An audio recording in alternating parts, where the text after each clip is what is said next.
কেমন আছে আমাদের বাংলাদেশ? শিরোনামটা আপনারা দেখতে পাচ্ছেন। আমাদের কেসি গেট সাহেব বলেছেন যে স্বৈরাচার মুক্ত ঈদ পালন করতেছে মানুষ।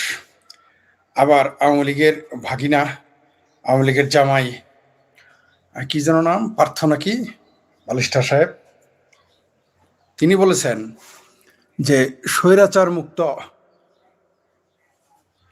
সংসদ এটাই তার পাওনা, তিনি তৃপ্ত।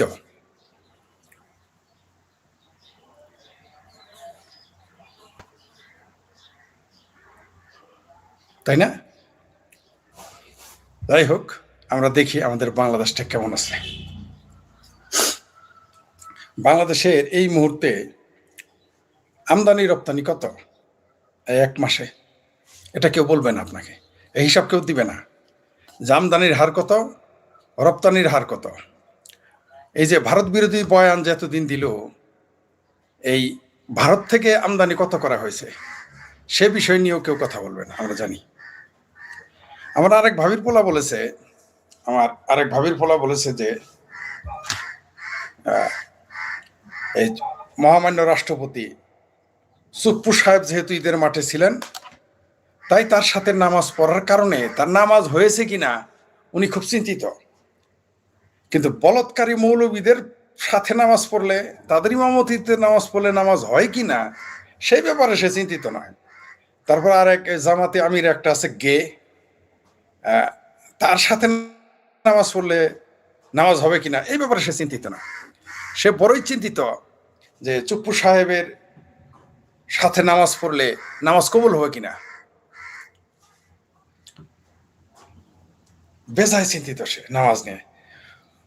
ইসলামী ব্যাংকে টাকা রেখে সুদ খাইলে তারপরে নামাজ পড়লে নামাজ কবুল হবে কিনা সেই জন্য সে চিন্তিত নয়। বনের ওয়ারিশ মেরে উমরা হজ করলে তখন উমরা হজ নামাজ কবুল হবে কিনা সেই বিষয়ে সে চিন্তিত নয়। সে চিন্তিত নয় সমাজে ড্রাগ এডিক্টেড এবং ড্রাগ ডিলারদের সাথে নামাজ পড়লে তার নামাজ কবুল হবে কিনা সেই নিয়ে সে চিন্তিত না। আমার ভাবির পোলা চিন্তিত মহামান্য রাষ্ট্রপতি, তিনি যেহেতু শেখ হাসিনা সরকারের প্রেসিডেন্ট ছিলেন নিয়োগকৃত, কিন্তু এখন যে বিএনপির নিয়োগকৃত, তার আগে যে তার আব্বা ডক্টর ইউনুস তাকে রেখেছিলেন, তার কাছে যে তার ভাইজানেরা, তার খালারা, খালুরা, তার কাকুরা যে শপথ নিয়েছিলেন, এটাতে তাদের কোনো সমস্যা নাই। তাদের সমস্যা হলো তার সাথে নামাজ পড়লে নামাজ হবে কিনা এই জন্য চিন্তিত। কারণ 2000 লোক মেরে ফেলছে আওয়ামী লীগ, তার প্রেসিডেন্ট। কিন্তু 30 লক্ষ যারা মেরেছে, লক্ষ অগণিত নারী যারা ধর্ষণ করিয়েছে, সেই জামাত, সেই মুসলিম লীগ, সেই নেজামে ইসলাম সহ যারা বাংলাদেশের মুক্তিযুদ্ধের সময় বিরোধিতা করে লক্ষ লক্ষ খুনের সাথে জড়িত, অগণিত খুনের সাথে জড়িত, তাদের সাথে নামাজ পড়লে তার নামাজ কবুল হবে। কারণ কি? কারণ আমার ভাবির পোলার দিল হচ্ছে পেয়ারা পাকিস্তানি। তো পেয়ারা পাকিস্তানি হলে সমস্যা নেই। আবার একটা উবার ড্রাইভার আছে না, আমেরিকায় পলাতক উবার ড্রাইভার, সে বলেছে সে তার খুব বেজায় খারাপ লেগে গেছে ওই আমেরিকায় পলাতক, আমাদের লোকজন পলাতক বলে, কিন্তু ডিজিটাল আমির, ডিজিটাল নবী, লোমাউন নবী, প্যানিক ভট্ট ফ্রান্সে পলাইলে সেটা পলাতক হয় না। তারপর উবার ড্রাইভার একটা আছে আমেরিকায় থাকে, পলাইছে, সেটা পলানো হয় না, ওটা হিজরত হয়। আর আমরা আত্মগোপনে থাকলে সেটা পলাতক হয়। ঠিক আছে, যাই হোক, সেই উবার ড্রাইভারটা বেজায় খেপে গেছে তার তার আমিরকে, তার মায়ের ভাতারকে নিয়ে আমরা সমালোচনা করেছি যে জামাতার আমিরের তো গেয়ের মতো আচরণ করতেছে, এর জন্য বেজায় খেপেছে। সে বলেছে যারা এগুলো বলে মনে হয় তার মায়ের সাথে কিছু করেছে। আসলে কি জানেন, খারাপ কথা বলতে চাই না, অনেকে আমাকে বলে কোনো কথা প্রতিক্রিয়া এগুলো খারাপ ভাষায় দিবেন না, কিন্তু ভাই কিছু কিছু সময় না দিলে হয় না। আমার মনে হয় ওই আমেরিকায় পলাতক উবার ড্রাইভারটাকে, ওকে যদি জামাতের আমির বলৎকার কইরা তারপরে আবার বাপেরও বলৎকার করে, তারপর আবার মায়ের নিয়েও থাকে, তারপরে ওই স্বঘোষিত পি পজিটিভ উবার ড্রাইভারটা বলবে সব ঠিক আছে, সব ঠিক আছে, মানে এইরকম পেয়ারা পাকিস্তানি হিসেবে তারা অন্ধ। এইরকম জামাতি প্রেমে অন্ধ এই দেশের মানুষ। স্পষ্ট দেখা যাইতেছে এটা একটা হাস্যকর, এটা একটা মানে তাকে দেখাই যেতেছে সে গে তার আচরণে, এবং তার এই আচরণ আমাদের দেশকে মারাত্মক মানে হাস্যকর দিকে নিয়ে যাইতেছে। তার আচরণে মানুষ হাসতেছে এই জামাতের আমির। অবশ্য জামাত হইতে গেলে তো আপনাকে বেহায়া, বেলাজ, নির্লজ্জ, এবং তাদের সাপোর্টারও তো আরো বেহায়া নির্লজ্জ হইতে হবে। তা না হলে তো আপনি জামাত হইতে পারবেন না, সম্ভবই না আপনার পক্ষে জামাত হওয়া। আপনি যদি জামাতের নেতাদের চাইতে ডাবল বেহায়া, বেলাজ, মিথ্যুক, ভণ্ড, মুনাফেক না হন, তাহলে জামাতের সমর্থক হইতে পারবেন না। মানে নেতারা তো নেতা, নেতারা তো বড় মিয়া, ছোট মিয়া যারা সমর্থক তারা হলো সুবহানাল্লাহ। মানে বললাম তো, জামাতের নেতারা যদি তাদের বাপের ধরে বলৎকার করে আর তাদের মায়ের নিয়েও থাকে, তারপরে বলবো আলহামদুলিল্লাহ, কারণ জামাতে করেছে। কারণ জামাতের উপরে সূরায়ে মগি, বগি, ঠগি নাজিল হয়, সেই সূরা বলে এরা সব জায়েজ করে ফেলে এবং জায়েজ করবে, এটাই স্বাভাবিক। কারণ আবারও বলি, আপনি চরম অন্ধ না হইলে আপনার পক্ষে জামাত করা সম্ভব না।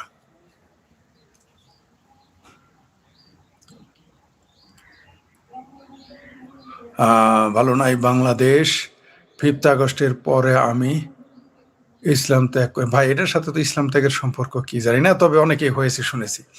হ্যাঁ, ফরিদ ভাই আমির সাথে ভালোই শোনা যাচ্ছে।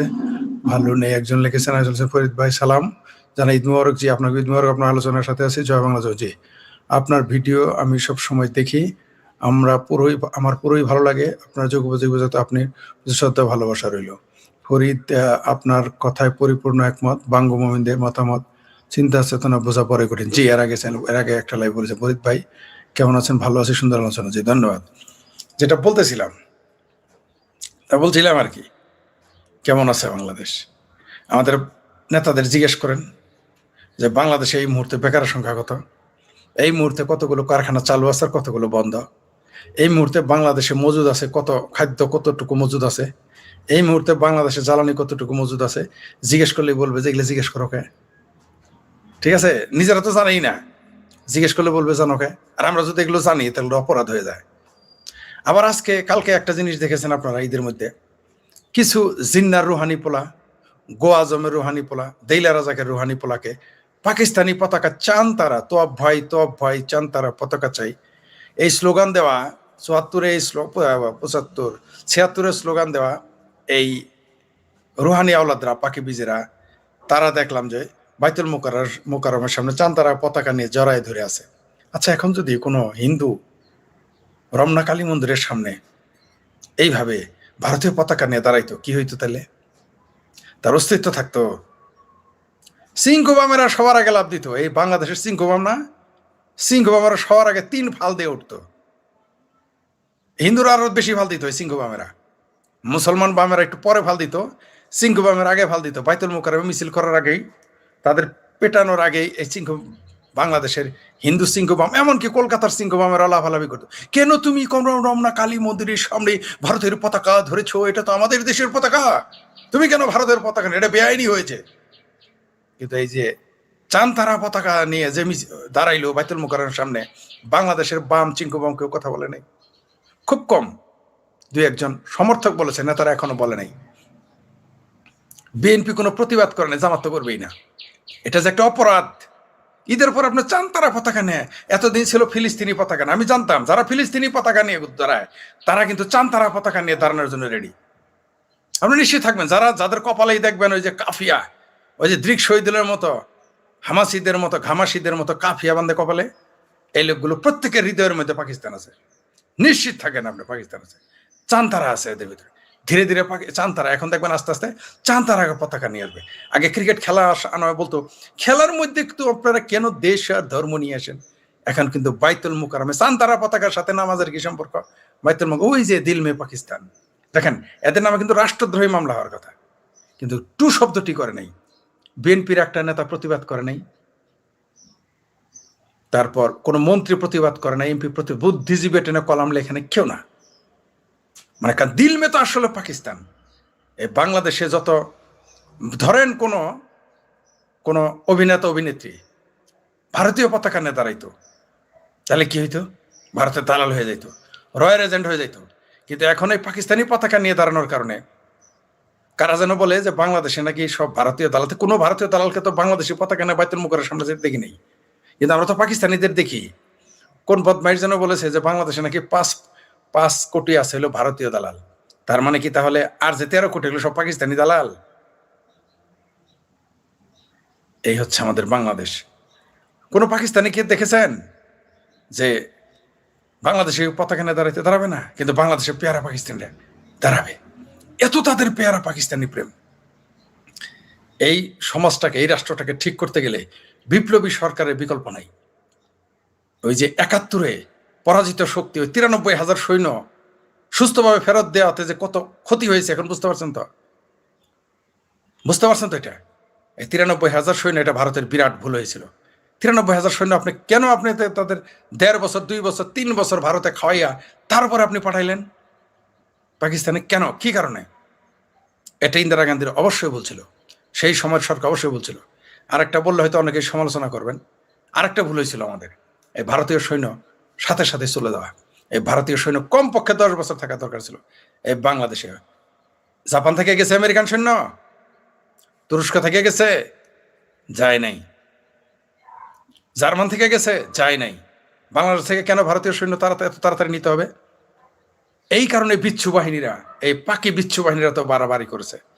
সেই জন্য 75 সালে বঙ্গবন্ধুকে মেরে ফেলা। যারা বলেন না বাকশাল কায়েমের জন্য বঙ্গবন্ধু মারা গেছে, জি না, ওই যে 93,000 সৈন্যকে জীবিত ফেরত দেওয়া, এটা ছিল বড় ভুল আমাদের। প্রথম ভুল ছিল আমাদের এইটা, যে আত্মসমর্পণ করা সৈন্যদের আমরা, তারপরে আবার কি ক্ষতিপূরণ ছাড়া 1 পয়সা ক্ষতিপূরণ নেওয়া হয় নাই। 1 পয়সা। পৃথিবীর কোন রাষ্ট্র আছে যুদ্ধে পরাজিত হওয়ার পর ক্ষতিপূরণ দেয় নাই? সেটা হচ্ছে ভারত আর বাংলাদেশের এই পাকিস্তান। এই 3 দেশের মধ্যে একটা ঘটেছে যে যুদ্ধে পরাজিত হয়ে ক্ষতিপূরণ দেয় না। জাপানকে এখনো ক্ষতিপূরণ দিতে হয়, আপনারা জানেন? জার্মানকে ক্ষতিপূরণ দিতে হয়, কিন্তু এখন এদের দিতে হয় নাই। এই দেশে 30 লক্ষ মানুষ হত্যা করেছে, অগণিত নারী ধর্ষণ করেছে, তাদের কাছ থেকে ক্ষতিপূরণ নেন না, আবার 93,000 সৈন্য যাইতে দিলেন কেন? এমনকি তারা এই দেশের যারা পাকিস্তান বন্ধু বিহারি, তাদের নিয়ে যান নাই, তারা 1 টাকাও নেয় নাই। এই যে ভারত থেকে আসা উর্দুভাষী ভাঙ্গু মুসলমান, উর্দুভাষী ভাঙ্গু মুসলমান, একটারও কিন্তু নেয় না পাকিস্তান। এমনকি আগে বলেছে ভিসা দেয় না, এখন কিন্তু ভিসা দেয়, ফ্রি যাইতে দিবে, তারপরে ওই শালারা যায় না, এই বিহারিরা যায় না। কেন যায় না? জন্মিছে, ওর বাপদাদারা জন্মিছে ভারতে, এরা খায় বাংলাদেশে, গীত খায় হলো পাকিস্তানের। মানে ভাত খায় ভাতারের, গীত গায় নাঙ্গের, আর নাঙ্গের খালুর শ্বশুরের জন্য। এই হচ্ছে বাংলাদেশে বিহারি। আর বাংলাদেশিরা তো বাংলা ভাষী মুসলমান, আগে বাঙালি বলতাম, কারণ মুসলমানরা বাঙালি বলে নিজেদের পরিচয় দেয় না। সাইফুল বাতুন টিটো এই কথাটা বলেছে, এদের বাঙালি মুসলমান বলবেন না, বা মুসলমান বাঙালি বলবেন না, এদের বলবেন বাংলা ভাষী মুসলমান। এই বাংলা ভাষী মুসলমানেরা পেয়ারা পাকিস্তানে আরো বেশি বিহারিদের চাইতে। এরা কিন্তু ভারতেও জন্ম নেয়, পাকিস্তানেও জন্ম নেয়, জন্মেছে বাংলাদেশে, গীত গায় পাকিস্তানের। এদের মাকে ধর্ষণ করার পরেও, এদের বাপ দাদাকে হত্যা করার পরেও বাইতুল মুকাররমে পাকিস্তানের পতাকা নিয়ে তারা কেউ প্রতিবাদ করার নাই। কিন্তু চিন্ময় কৃষ্ণ দাস, ইস্কনের নেতা, তার নামে ভুয়া কেস দিয়ে কিন্তু জেলে রেখেছে, সে নাকি ইস্কনের পতাকা উঠাইছিল।